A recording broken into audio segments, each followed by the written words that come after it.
Nayo témoigner Nzambe makambo asaleli ngai dans mon couple, moi et mon mari. On s'est mariés en 2019, en décembre. Et nous avons entamé notre relation dans la vie de mariage. On a cherché l'enfant, nous avons cherché, nous avions fait selon nos moyens et ça n'a pas tenu.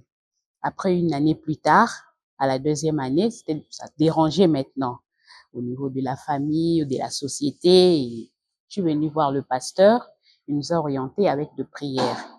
On a commencé à prier, on a eu à voir le pasteur Josué Poutou, on a prié ensemble et par la fin, nous avons gardé la foi en Dieu, mais je suis allée directement voir le révérend Béni H. Kalala.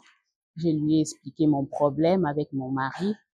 Il nous a simplement dit, on peut bon prier, mais il faut avoir la foi.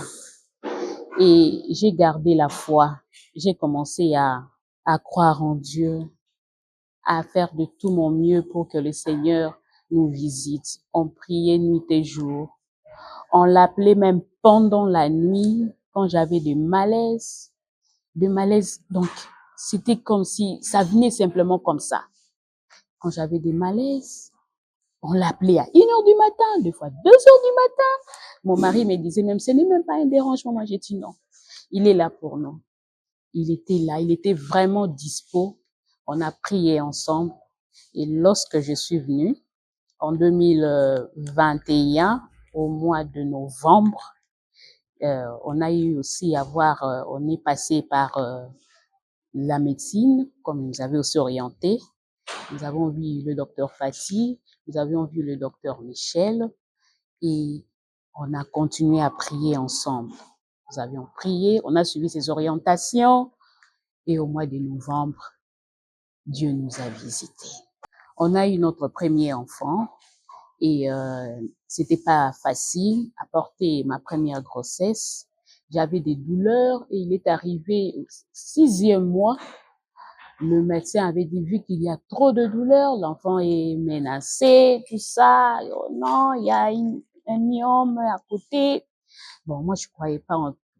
Je suis venue voir le pasteur Béni. Il m'a dit que vous aurez cet enfant-là. J'ai gardé la foi et on a accepté de continuer avec la grossesse. J'ai accepté toutes les douleurs dans la prière. Les jours de l'accouchement, on l'a aussi appelé et tout s'est bien déroulé. Le Seigneur nous a fait grâce. J'ai eu ma première fille. On peut dire après 2 ans d'attente et je suis venue simplement voir le pasteur Béni en riant. Je lui ai dit, pasteur, j'ai besoin de 2e enfant. Il m'a dit, ah! J'ai dit, oui, j'ai besoin de 2e enfant, s'il vous plaît. Il m'a dit, tel que tu le dis, le Seigneur t'a déjà donné. Il m'a dit, tu sais que j'aime ton niveau de foi. Garde la foi, le Seigneur t'a déjà béni. J'ai simplement dit, amen, pasteur. Je suis partie.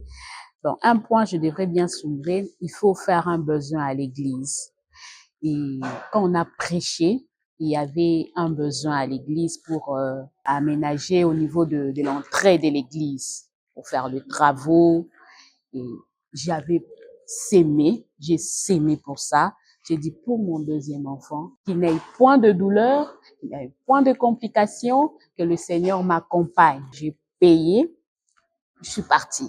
Bon, on avait subi un peu des dérangements de programme, mais c'était vraiment un sacrifice. Et je suis partie. Et lorsque je suis venue, en riant, j'ai dit au pasteur Béni, je suis enceinte d'1 mois. J'ai pleuré et il m'a dit, félicitations, que le Seigneur te bénisse et qu'il vous accompagne, toi, avec ton enfant. Et le Seigneur était avec moi durant toute la grossesse. Je peux dire que ma 2e fille, c'est vraiment la gloire de l'Éternel.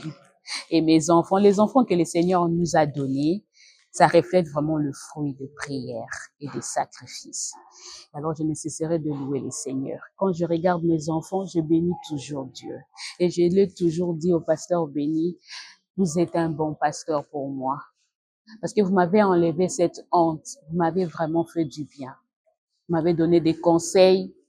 J'ai gardé la foi. Je suis devenue une maman aujourd'hui et je rends grâce pour ça.